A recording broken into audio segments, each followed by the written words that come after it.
So I'm not almost 40. Well, I am almost 40. I'm not 40. 39. This is episode 40, and it feels very monumental to me. So I'm super excited to have you all here watching on episode 40 of Zoom In with Zach. As you know, I started the show early in the pandemic, and it's turned into a vibe. Like, I have amazing guests. I can't wait to introduce you to who I have today. And we have a lot of fun with it. So again, thank you to everyone watching on Facebook, on LinkedIn, on YouTube. Please share. This is a very important episode to share. I'm going to tell you why in just a few. But we're going to get right into it. Another Zoom with Zach. Let's go.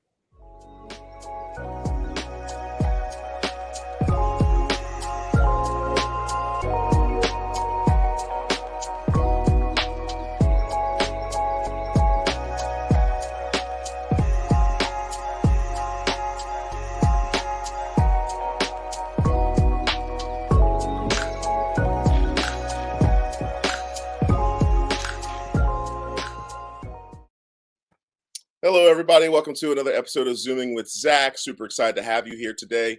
Quick little reminder, make sure you are liking, commenting, and sharing the show. And I haven't done a show in a little bit. I've been super busy, and a lot of it is thanks to this show.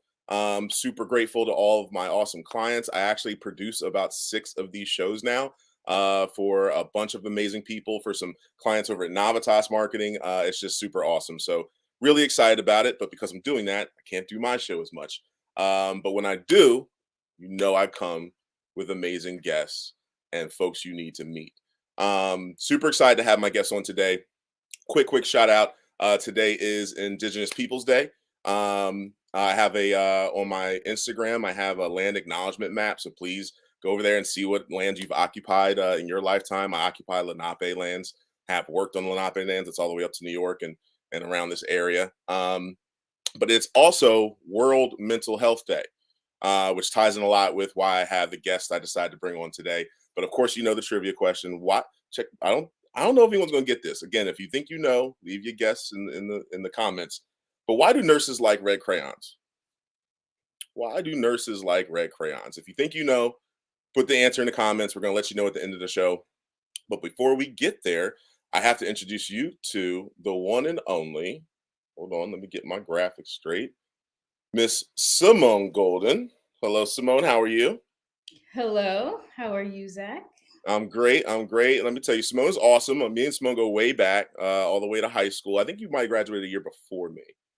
I did. Yeah. You are not 40, but I am 40. Okay. So.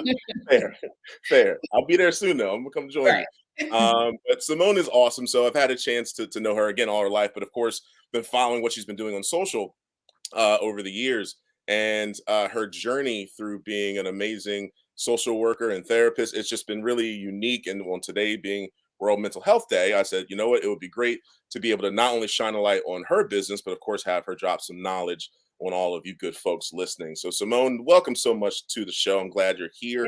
Thank you. And tell the people a little bit about what you do. So, amongst other things, I'm a social worker by trade, and that encompasses a lot of things. But I'm here to talk about my business, Golden TLC, which I started right a month before the pandemic hit, and then the pandemic hit, and everything kind of shifted. But I was still able to launch virtually because these platforms kind of started to boom, and I was able to still do things virtually. So as a Black woman, I working within social work in different capacities over the years, I've always felt like there was an imbalance per se of, regardless of where I was working, that the majority of folks that I was working with were Black and brown folks. But the majority of people who were making decisions and kind of organizing resources were not.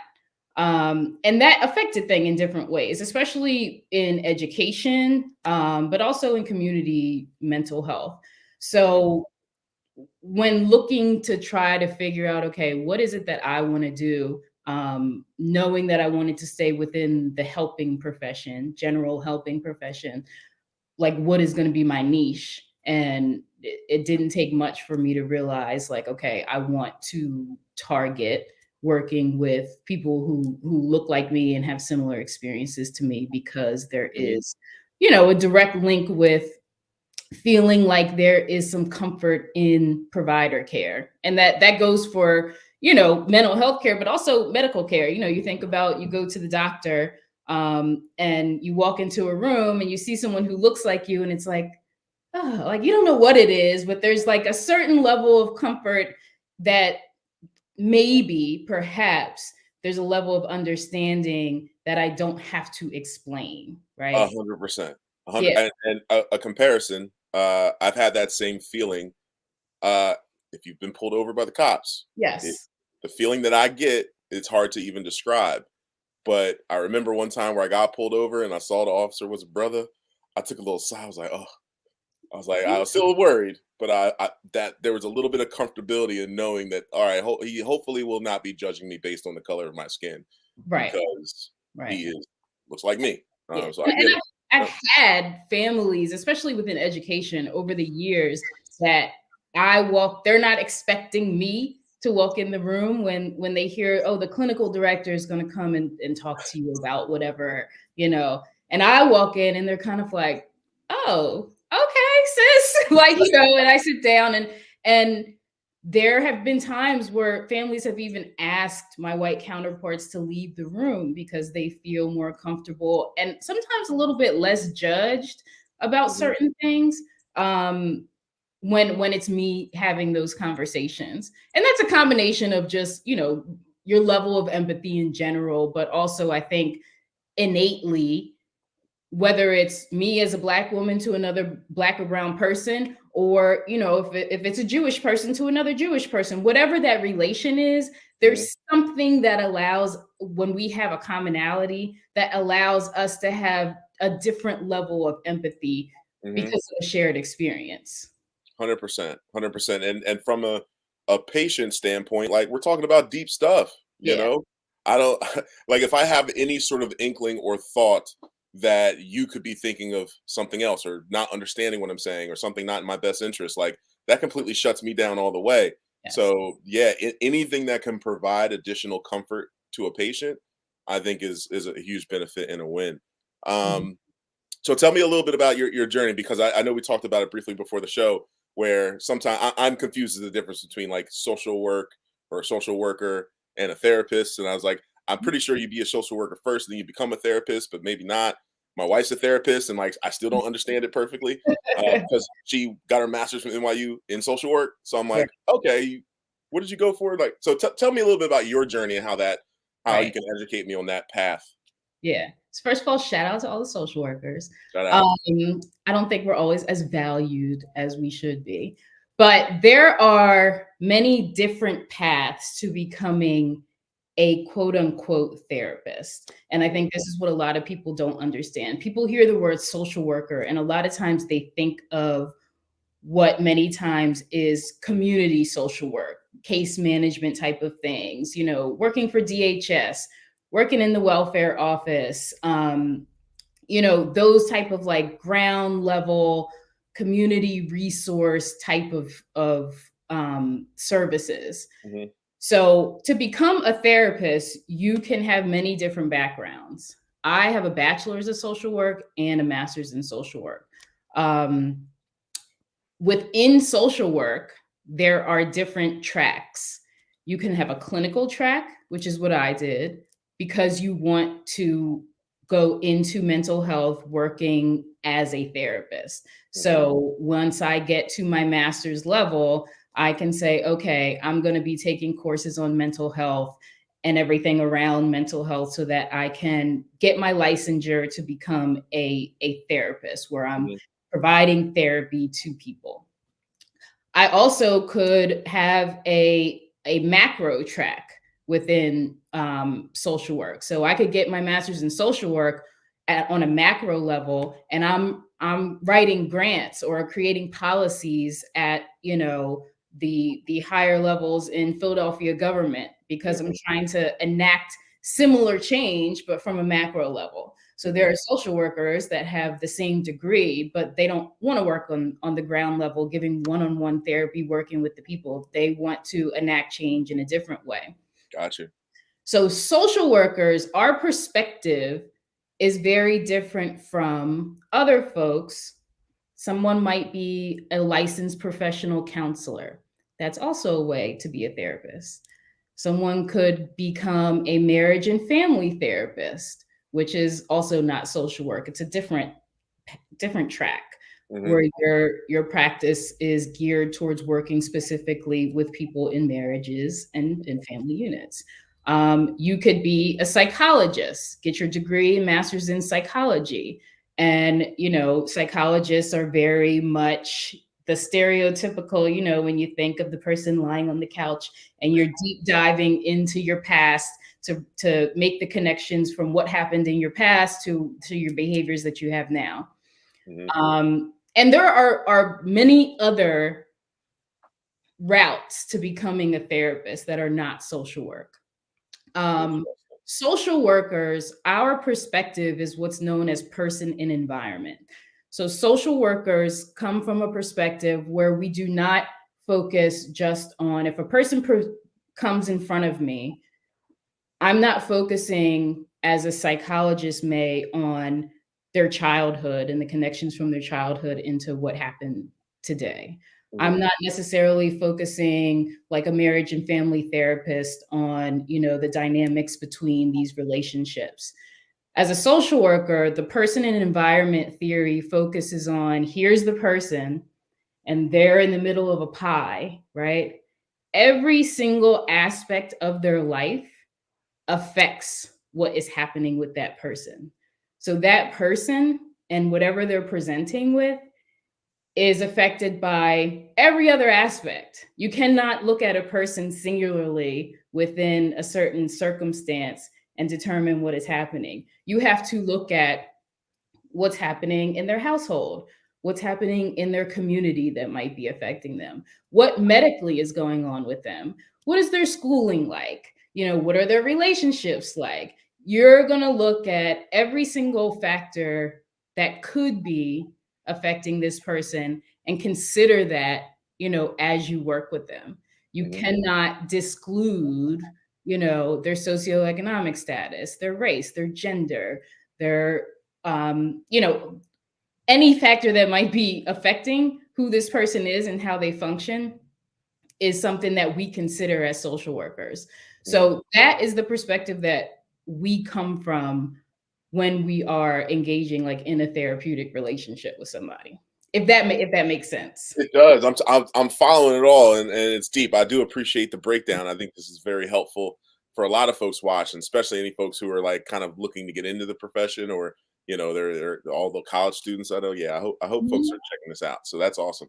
Um, so I wanted to make sure we get to our three random questions, but I said, because it is World Mental Health Day, Mhm. I said, let me ask you just to speak a little bit about the importance of mental health, self care, of seeking help, of seeking a therapist if needed. Can you touch on that a little bit? Yeah, I think that a lot of people have a misconception of what mental health means, right? Mhm. We traditionally, especially like back before, mental health is kind of like cool now, right? It's kind of like one of these buzz things now that is incorporated into everything. So it's not quite as taboo, but I know in the past, even when we were younger, it wasn't quite as talked about. And I think when people said mental health, or even now say mental health, especially in certain communities like ours, Mhm. you think that if mental health is brought up, that means something's wrong. Something's terribly wrong.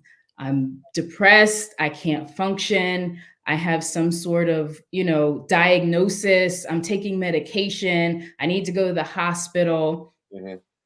That does not equate to mental health. Mental health is a spectrum, and we fluctuate on this spectrum from day to day, week to week, month to month. Right. There's people that are on this end of the spectrum where, I'm functioning well. I feel like, that pie that I described with all the different areas of my life, I feel Mhm. like things are generally aligned. I'm able to kind of do what I need to do day to day. I feel I feel generally happy. Um, there are folks who are in the middle where I might be experiencing some things in my life that are giving me anxiety. Um, I'm managing them pretty well where I can still do what I need to do every day. And then there are folks on the other end of the spectrum who may have a significant mental health diagnosis, who may need to be in treatment, who may need to take medication, who may have been hospitalized before. And and you'd be surprised how many people are diagnosed with an anxiety disorder, a Right. depression disorder, who take medication every day to manage these types of things. It's a lot more people than you think about. Hmm. But part of the message that I try to get out when I do trainings and even in my individual work is that we have to start thinking about our mental health the same way that we do about our physical health. We have to maintain it the same way that we maintain our physical health. So a lot of what I talk about is things like boundaries. If we have things in our life that are triggering us, we do a lot of work, with my clients about like identifying what our triggers are, Hmm. identifying what are the barriers in our life. And once we identify and figure out what those things are, we come up with a game plan. The same way that your doctor does if you have cancer. You identify where the cancer is and you put together a game plan. You're going to have radiation, we're going to do chemo. It's the same thing with our mental health. If Hmm. I, present and I say, you know what, I'm having relationship issues with my significant other, and maybe it's communication on my end or their end, and I'm feeling anxious every time I walk in the house at night. Okay, we're going to break that down and make a game plan. Are there certain things that are triggering you within the relationship? Have you engaged in this or that? So a lot of times things feel more overwhelming to us, and Hmm. sometimes just the simple act of sitting down with someone, a therapist, a counselor, a pastor. It doesn't always have to be a therapist, right? That's something else I try to tell people. You don't Right. have to start there. If it feels too scary to start with, a therapist, seek out someone else. It doesn't have to be a therapist. You can Hmm. start with, someone within your religious community.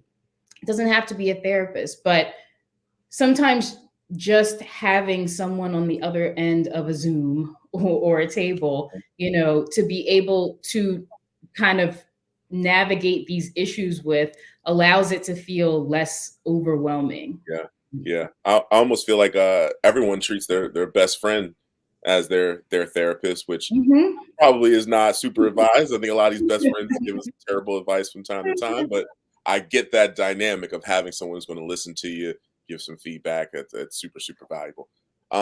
So thank you so much for all this knowledge you've been dropping, Simone. I want the people to get to know a little bit more about you, which means we go into 3 random questions. Okay, I'm So I ready. need you to give me a 3-digit number, any number. Zero also can be used, but just Okay. don't repeat that number. What is your 3 digits? I'm gonna do 526. It's my daughter's birthday. 526. 526. I loved watching your daughter grow up on social too. She's beautiful. She's amazing. Thank you. Um, Number 5. Okay. If you could go back to your first days as a professional and give your old self one piece of advice, what Ooh, would it be, Simone? I know this off the bat. Okay. When I first decided to go to grad school, it was like 4 years after I gotten my bachelor's. I'd worked in the field of social work for a while, and I I went to school at night at Temple part time, Wow. because I had to work. I was a working adult, um, and I now have a ton of student loans because of that. So if I could go back, looking at grad school and what it encompassed at that time, I rather than trying to get it done in 2 years because I was on this accelerated track, Hmm. I would have taken my time. I would have, done an extra year so that I could work. and pay for the classes as opposed to taking out all of these student loans. So that's a piece of advice I would give anybody in any profession, but especially coming into the social work therapy realm. We're not coming into this for the money, y'all. This Right. is not, we're not going to be millionaires. So we don't always consider this when we're thinking about going into, graduate and higher education studies, but thinking about the financial costs and the student loans that are going to be there after we get our degrees and licenses is, I think, something that needs to be talked about more often.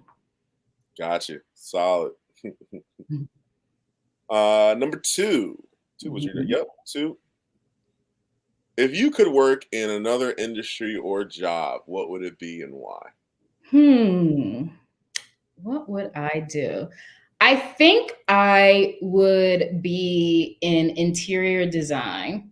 Ooh. I love to decorate my home. I love to design my home, my office spaces, other people's homes and office spaces. I love to watch all of the design shows. And I get little ideas from watching them when I watch them, how to do it on a low budget version in my own home. Yeah. So I think for sure I would be in interior design. You have to check out Tweak It. Is that the name of the show? Tweak It? Yeah, Adar Kirkham. She's a good buddy of mine. I used to work with her at the Nets. She has a show on HGTV's YouTube page. So the more views she gets, the greater chance they actually put it on HGTV. So nice. I'll have to check that out. So I'll send you the link. She's coming on Zooming with Zach. We would have did it 2 months ago, but the show was right. The show to her. That show took precedent over my show. I gave her a pass on that one. All right. Last question, number 6. Ooh, one of my favorites. You hit the lottery and win $100K. How are you spending it? And you could not give it away or donate it. Well, I've thought about this recently. Oh. Because I just randomly think like, well, what if I came in some money? What would I do? Right. Okay. I would get a financial advisor because, my first thought is, okay, pay down my debt. But the more and more I'm seeing all of these people, I know nothing about investing in properties and real estate and all this. But from what I'm seeing, it makes more sense to invest your money than just take this money and pay off your debts. Because I can probably make more money, flip my money that way. So I would probably, with financial advisement, invest in something in order to grow my money. Got it. A solid answer. Shout out to Charles Tank Harris, one of those 6 shows that I'm producing, who is a financial advisor and loves to give wealth advice on his show, The Financial Power Hour. Shameless plugs all day. This has been so fantastic, Simone. I'm so grateful you were able to be on the show. Before we get to parting words and letting you close out, I got a trivia question. Now, I don't know if you've been thinking about the answer while we was doing the show, but I'll remind folks, why do nurses like red crayons? Simone, do you have an answer?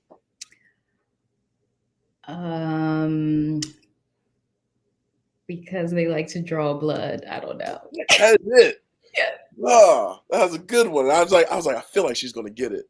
That was it? That's it. Oh, that was very underwhelming. I thought it was going to be. I did not think that was it. Yeah, they like to draw blood. That's why they love. Oh, I didn't even get it when I said it. Draw. I get it. Okay, draw. Yeah. That was funny. It wasn't funny before I got it. Okay, well now that you get it, I'm glad you like it. Well, I'll do better next week. Oh, I feel good now. Again, folks, thank you so much for tuning in. Make sure you continue to like, comment, share the show. If you even have questions, you can throw them in the comments. I'm sure Simone will get back to you. And make sure you're following her on social. And as always, I will leave it to my lovely guest to close the show. Simone, holla. Thank you. So I would love it if everyone could check out my website. It's www.goldentlc.com. I'm on social media, golden_TLC. And in addition to working individually with clients on mental health coaching, a big part of what I'm doing and getting into is partnering with high schools and secondary education institutions to be able to give professional developments and trainings and just mental health groups, kind of geared towards whatever it is you feel like your campus may be experiencing at that time. I have some things coming up with Community College of Philadelphia, with Westchester University. I've worked with Abington Friends in the past, gearing conversations around not only mental health, but also inclusion, and kind of that connection between mental health and inclusion that we don't always talk about, and understanding how much inclusionary factors for Black and Brown people specifically can affect and is connected to our overall mental health. So if you or someone you know is interested, or you feel like could benefit from having me come and talk and have some groups and conversations around these topics, reach out to me. My email is goldentlc20@gmail.com. You can reach me through my website as well, www.goldentlc.com. And I'd love to partner with you guys. Thank you so much for having me, Zach.